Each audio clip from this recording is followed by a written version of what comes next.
everyone, this is Marco and welcome back to my channel. Today I will be reviewing and unboxing the Extreme Damage Tyrannosaurus Rex by Mattel for the Camp Cretaceous line. At first I was quite skeptical with getting this figure, but I just gave in because it actually looked pretty good in the promotional pictures. The general paint apps and the color, it was quite appealing to me, so I decided to get it and to do a review about it. There are quite a lot of similarities with the other figures that Mattel released, and of course this is another T-Rex to add to the numerous numbers of T-Rex that Mattel has released already. But this one's different because it's got a completely different set of action features. It shows an example of what the action feature does right there on the box. The box is actually really pretty. As we look at the top left, we can instantly tell that this is a Jurassic World Camp Cretaceous toy. The overall look of this packaging is very nice. It's a very atmospheric artist rendition of Jurassic World in the sunset. The colors are very warm, with a dinosaur perimeter fence located in a tropical environment. On the bottom right of the box, you can see some of the main characters from the show.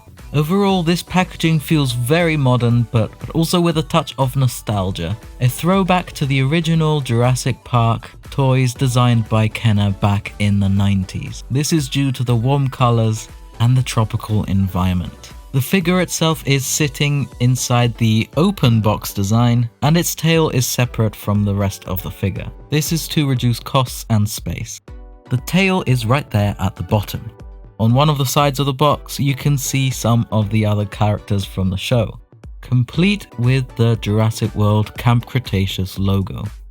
On the back of the box, we can see a very nice render of the figure. On the back of the boxes of the Mattel Jurassic World Dinosaur line, the renders are usually of prototypes and they look slightly different from the final product, but we'll get to see this properly later on. On the other side of the box, there's a beautiful render of the Tyrannosaurus from Jurassic World, and this is the model used in the film, as well as obviously the Camp Cretaceous logo.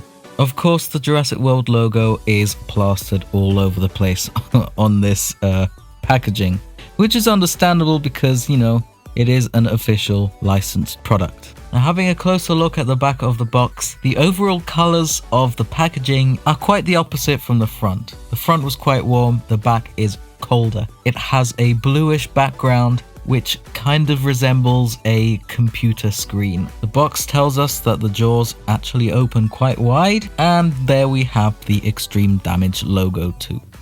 Taking the figure out of the packaging, you can notice again that the tail is separate, and you have to clip the tail into the body manually. This is a one-time assembly, which means you cannot take it back apart again once it's in. As you can see, the tail connects to the body with a ball joint, which means that the tail is completely poseable. You can put it in any kind of pose that you want. Now the figure's assembled, let's take a closer look at the sculpt. Now, the sculpt is the exact same one as the Extreme Chomping T-Rex figure, which in my opinion has the most accurate Jurassic Park head sculpt that we've had so far by Mattel. It has really big feet and a short tail, just like every other figure by Mattel, but this one is slightly different because it has some scratches sculpted in the side, which are part of the gimmick, part of the action feature of this figure. The overall proportions of the figure are quite off. It looks kind of cartoony, but in this case it works because it is supposed to represent the T-Rex from the cartoon show. It does sport some really nice detail. On this figure, they actually went and sculpted the iconic Jurassic World T-Rex scars on the side of the neck, which is a very nice touch in my opinion. I really like that. The detailing on all the rest of the figure is quite good. There's a lot of wrinkles in the skin, but it's a bit lacking somewhere, like on the ankles of the figure. There's barely any texture and it looks quite shiny and it's kind of inconsistent, as the head is quite detailed and some other parts of the body almost isn't at all. Let's take a closer look at the action feature. There is a button on the top, and if you press it, it kind of spins a cylinder inside the body that is textured and painted in two different ways. One part is sculpted and painted as if it was just normal skin, and the other part is sculpted and painted as if it was severely wounded. It has the same exact head and neck articulation as the Extreme Chomping T-Rex, minus the button on the back of the neck that activates the chomping action.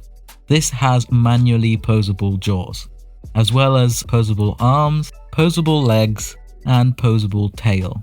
The tail weirdly sort of rotates and spins as well, but I find the tail joints to be a bit loose. On this one, it's alright, it works fine, but on my Spinosaurus, it would just flop down instantly.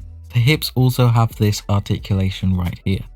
They have completely redesigned the inside of the mouth, which is a very, very good thing in my opinion. The tongue and the side membranes in the cheeks are all one piece, and they've added some really nice texture on the tongue too. On the Extreme Chomping T-Rex, there was this weird sort of rectangular bit inside the mouth, which is where the tongue would originally sit, but they decided to change that design, I guess because it looked weird. I mean, it made the tongue poke out and make it look like it's, I don't know.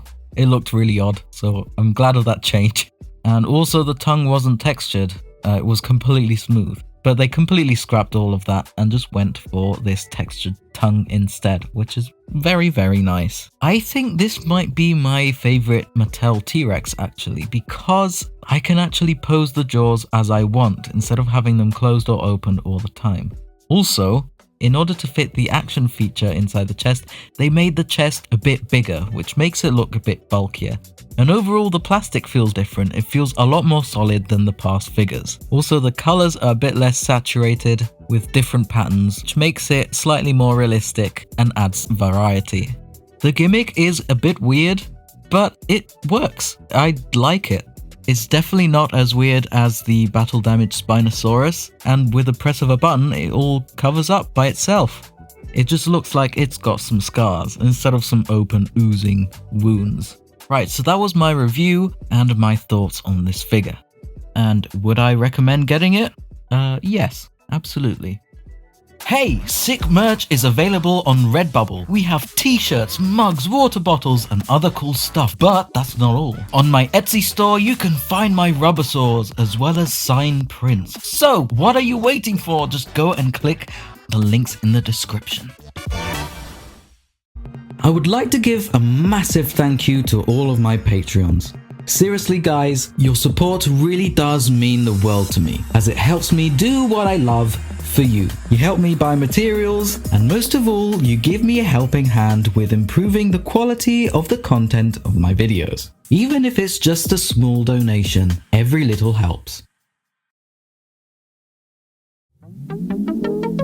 If you like my videos, please press the like button. And you could consider subscribing. It's free. Oh, and don't forget to press the notification bell button, because you don't want to miss any of my new stuff, right? I'm gonna say bye now, because when you gotta go, you gotta go. I will see you in the next one.